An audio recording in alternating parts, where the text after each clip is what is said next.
If you're a Tekken player who's always been interested in trying Street Fighter 6, but don't know where to begin, the game feels a little different, you're a little overwhelmed by the learning resources available, hopefully this video helps you.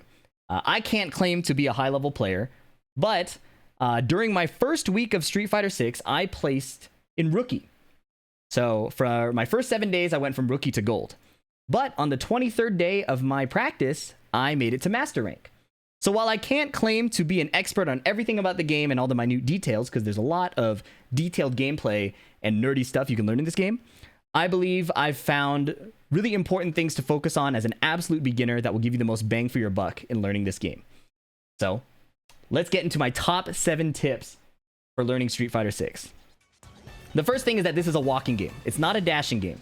Dashes can't be canceled, and you're not safe. You can't block while you're dashing. So the way we generate whiffs and stimulate our opponent to respond in neutral, is we move back and forth with our walk speed, right? You walk forward, walk out, your opponent whiffs a button, you whiff punish them. That's the first thing to really understand. We're not going to be dashing around like in Tekken. Tip number 2 is that this is a crouch blocking game. So whereas in Tekken, our mids are our high reward launchers, in Street Fighter, lows lead to like crouching medium kick drive rush, or even without drive rush meter, just conversions into specials, into a knockdown, into Okazemi. So in this game, you will be crouch blocking most of the time. Pay attention to what Ryu does here. After the drive rush, he has a fast low and a slow mid. You see that slow mid? I'm expected to react to the mid. So I'm going to crouch block by default and watch him do the slow mid there. That is how defense works in this game. You're going to be spending most of your time crouch blocking. Okay, so walking in and out and crouch blocking a lot. All right, tip number 3. Anti-airing is everything.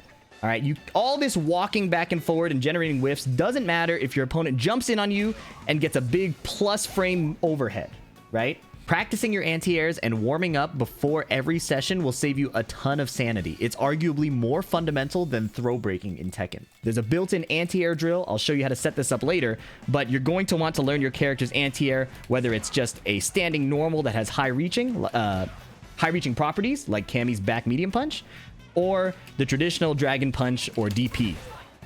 Okay, learn it on both sides, drill this a bunch. This will save you a ton of headaches and get you a ton of progress in the ranked ladder very early. Tip number 4. Street Fighter is a strike throw game. What does that mean? Well, first of all, throws are not broken on reaction like in Tekken, but on prediction. If I try to see the throw animation and hit my break, which is just inputting throw myself, I lose. Instead, I have to predict it. I have to predict that he's going to throw and input it after that jab, for example. People will often jab off of a drive rush into a throw, and this is a window of time where you'll want to be ready to throw break. Again, it's a prediction. You can't react. All right? As you can see, you can hear me pressing it really late, right? And it's still not escaping the throw. You have to predict. So the mix-up in this game is based on that need to predict the strike or predict the throw. If I turn on this option and spam my throw break, I get hit. Because Cammy is going to try to throw, and if I try to throw, I'll get counter hit. And he can convert this into a combo. Right? So the true mix-up here is he's going to do this dash into crouching medium kick, into the green jab, the drive rush jab, and then he's going to either strike me or throw me. Right? Tip number 5, delay teching. Now this is one example of an option select, where you do an input in a certain way where it covers multiple options. This is very fundamental to Street Fighter 6. A lot of players will be using this defense. If I delay my throw break, listen to my hands here. I am delaying my throw break such that if he frame traps me, I don't get hit.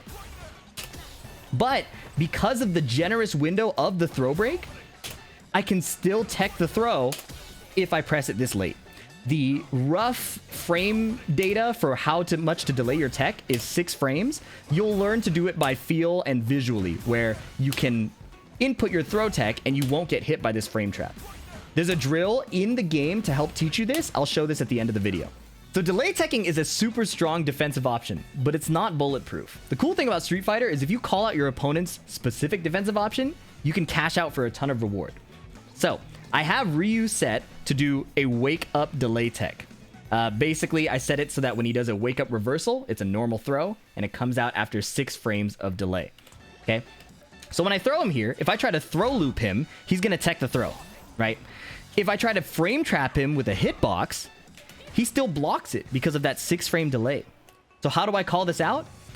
You bait the throw with a walk forward, and then you make it whiff with a walk back. This is what Street Fighter players call a shimmy. And it's super worth it for you as the attacker if you make a successful shimmy happen, because you can convert into like a level 3, for example. So shimmying is some of the highest dopamine for me personally that you can get out of Street Fighter 6. So if your opponent is delay teching to counter your throw and to counter your strike, you'll shimmy them. That's how you call it out. And you have to establish the pressure with throws in the first place before people usually start throw teching. Now, there's one more defensive tip I need you to know. It's going to apply to 99% of situations. It's like tech rolling in Tekken. So, for example, when Ryu hits me with this, if I stand up straight, he can dash and throw me here, right? However, if I input a back roll, he no longer gets that throw mix-up, and I can even whiff punish him. So obviously this doesn't work in the corner, but in mid-screen, this is crucial to avoid dealing with mix-ups that aren't real, so to speak. You see how his throw whiffs there? This is pretty important. So remember to back roll. How you do it is you hold any 2 buttons. Most people do it with light punch and light kick, which is the throw input. Tip number 6, the 3 light rule. Now there's a Sajam video on this that I'll link below, but at a very basic level, what the 3 light rule is, I have Ryu set to return with a crouching medium punch after he blocks 3 of my hits. 3 lights, then he responds. Street Fighter hitboxes all have pushback. So when I do 3 hits, I'm now out of range of my 4th light punch. Okay? So hits cause pushback. You only get 3 lights roughly before you're out of range. Now, there's a bunch of character-specific stuff that makes the defense a little more complicated than this, but this is a really important basic fundamental. The other key detail here is that jabs aren't plus, like in Tekken. So unless I chain the jabs really tightly like this, there's actually a gap. A jab by itself is -2. So unless I'm chaining them, there's a built-in weakness. Right? Now, there's also mind games here. Like if I do 3 lights and then let him whiff, then I can do like a heavy punch. They call that like a spacing trap. So tons of mind games here. Be aware that your lights will push back, and 3 is the magic number. And again, check out this Sajam video, which I'll have linked below, that explains the 3 lights rule in a ton of really good detail, right? From an actual Street Fighter player and not from a Tekken visitor. So you've got the 6 key tips to kind of understand the game. How do you get started playing? These are what I believe are the bare minimum tools to immediately start playing the game. The first offensive tool you need is a light confirm. What this is where you hit your jab buttons, and when you see that it hits, you hit confirm it into the rest of the string, okay? So for Cammy, it's 2 light punches, standing light kick, and then medium drill. You'll want to practice the execution for this because it'll function as basically your quick punish, your pressure neutral, and your check if they are not playing in frame, okay? So light confirm, super strong fundamental. It'll work for so many situations. It makes the game playable. The next thing you'll want is a slightly higher reward combo, your crouching medium kick drive rush combo. Okay, this is the basic one for Cammy. It gives good Okazemi. One thing that'll help you is drive rushing with the parry button. Earlier in Street Fighter, you may have heard that people drive rush with forward. The parry button is now a reliable macro to do it off of crouching medium kick. Okay. The next thing is a punish combo, which I will unify together as the combo you use for shimmies and for DPs, right? This is like your high reward block punish. So if I have Ryu block and do a EXDP, which is like a big panic button, I want to be able to punish this, right? There's lots of optimal routes, but again, I want to unify the shimmy and the DP punish here, right? So for Cammy, for example, it'd be this, right? And I dropped the link there, right? So the execution is going to be a lot tighter than Tekken, for sure.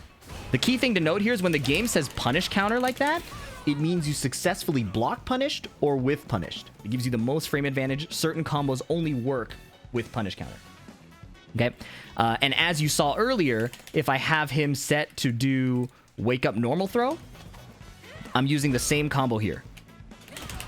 This is just less combos to learn. You get to play the game sooner. Okay. The next combo you need to learn is the DI reaction combo.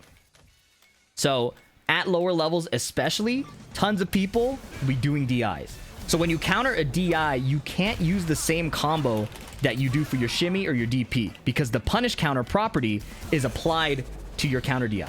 So you need a shorter combo.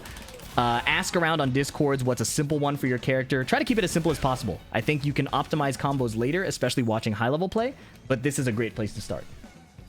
And finally, what I think are the core fundamental reactions you need in this game are anti-airs, DI, and drive rush and neutral. Now this will transition to the first drill that I think will set you up really well to just start playing Street Fighter and not feel like, I know what he's doing, but I can't counter it. It's like the worst feeling in any fighting game. This will get you started as quickly as possible. In practice mode, there's simple training settings. There's a built-in anti-air practice drill, okay? Now, first, this is a good place to start just to do the actual anti-air motion itself, right? So for me, on Cammy, I'm using a DP shortcut, which is I hold down and then I tap forward, forward. Okay, on the right side, I hold down forward and tap down back once. I'll put the notation in the comments. I just want to keep this video moving as much as possible. Okay. Nail your anti-air practice first, right? Start small. Don't try to do everything at once. Street Fighter is a game with intense mental stack. You need sharp reactions built on practice. And anti-airing is one of the key ones. As you can see, there are situations where your anti-air will get crossed up. Learning how to cross-cut, which is to anti-air backwards, is a later skill I'll cover in a future video. Once you feel good about your anti-airs, we'll add another option. So here, it will say replay, switch to the record tab, start recording, and just have Ryu do a DI. It should automatically turn on this setting. Now, we're going to try to deal with the anti-air and react to the DI. So when he neutral jumps, we don't do the DP. It's only when he forward jumps. He does a lot of neutral jumps. All right, and then when he does the DI, you want to be ready to react to it. Like that. Just this level of difficulty is really hard for me, right? And you can adjust the frequencies, like the random selection rate, but there's keeping them the same at first might be more helpful, and then adjusting it later can up the difficulty. The last thing to add to complete your reaction training is the drive rush jab. Now, this is a lot harder to do, especially when you're keeping track of everything, but I'll show you how to record it, and you can add this piece by piece once you get really comfortable with anti-airs and DI. Those are the top two, okay?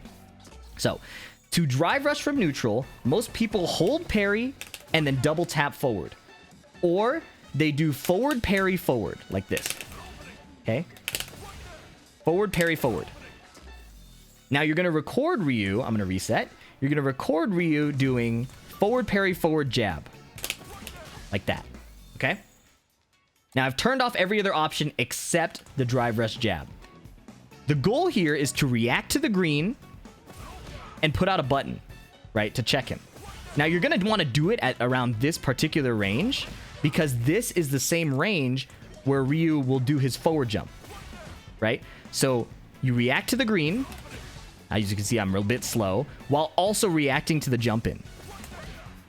And this is really hard. So if you're struggling to do this, I recommend just turning on this and the jump, or just the drive rush and the DI. Don't try to do everything at once and feel super overwhelmed and not be very successful. It's kind of like when if anybody owns a dog, it's like training a dog. You want to stack up successes. And the more successes you have, the better the quality of practice is. So play around with these options. Don't just try to do every single drill at the same time. Turn on different options and different combinations. And eventually, when you're really, really nice, you can turn them all on. Even me, if you turn them all on right now, I will fail most of these. But this will get you really solid to deal with the crazy offense that will happen below high-level Masters players. This is the stuff you need to deal with a lot of Street Fighter cheese and kind of lower-level players. And it's going to carry over to a high level too. It's the fundamentals. As you can see, I'll need to get in the lab and practice those drills. The very last drill I want to show you is the built-in throw escape practice. This will teach you the timing for delay teching, okay? So again, in simple training settings, you just click throw escape practice, apply settings, and then what we're going to do is reset to the corner here. So I'm already there, but if you hold back and hit reset, it puts you in the corner. What you're going to do is eat the sweep, and then after he dashes, crouch block and input a delay tech. If you do it right, you'll escape the throw without getting hit by the crouching light kick and crouching light punch. You see, if you look at my input history on the left, I'm inputting the throw every time. Go ahead, Ryu. I'm always inputting the throw, but with the correct timing, the kicks never hit me, or the kick into the jab. All right? So try these 2 drills out. The third, that was too late. If you get thrown, you were too late. Try these 2 drills out, the anti-air practice with the additional DI and drive rush jab recordings, and try out the throw escape practice. Hopefully this sets you up to enjoy Street Fighter 6 as a Tekken player. I think the game is very rewarding in a lot of ways, and truthfully, all the complaints about people dealing with throw loops and stuff doesn't really happen, in my opinion, until a higher level. There's a lot of neutral game you can become really strong at that will be really rewarding. So find a character, find your light confirm, find your crouching medium kick drive rush combo, find your shimmy punish combo and your DI react combo, and then practice your reactions. And hopefully you can get started and have a good time. Appreciate the support. Please leave a like and a comment if you enjoy this kind of video. Subscribe for more, and I'll catch you in the next one. Peace. I feel like I can explain that better. Let's try again. Now, delay tech is a really strong defensive option, but it's not bulletproof, and that's what makes Street Fighter really fun. So if I try to grab him, he'll tech my throw. If I try to strike him, he'll block. God damn it. But if I decide to spend my meter, it can get crazy with a whiff into drive rush cancel into level 3, right? So you can get a ton of reward and more. I messed up the word reward, bro. So if I try to throw him after this successful throw, he techs it. If I try to frame trap him with a meaty button,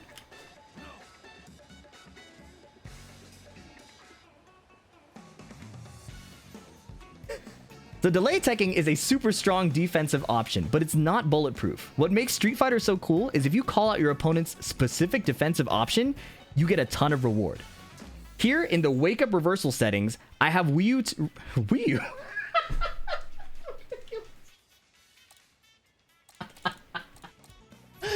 Dog.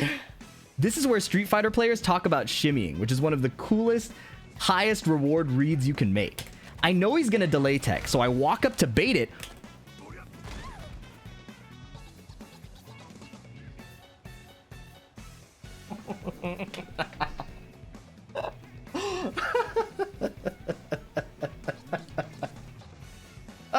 This is so much easier when I play Tekken, man. What makes Street Fighter so cool is if you call out your opponent's specific defensive option, you can get... I need to move the chat, bro. The chat is making me laugh.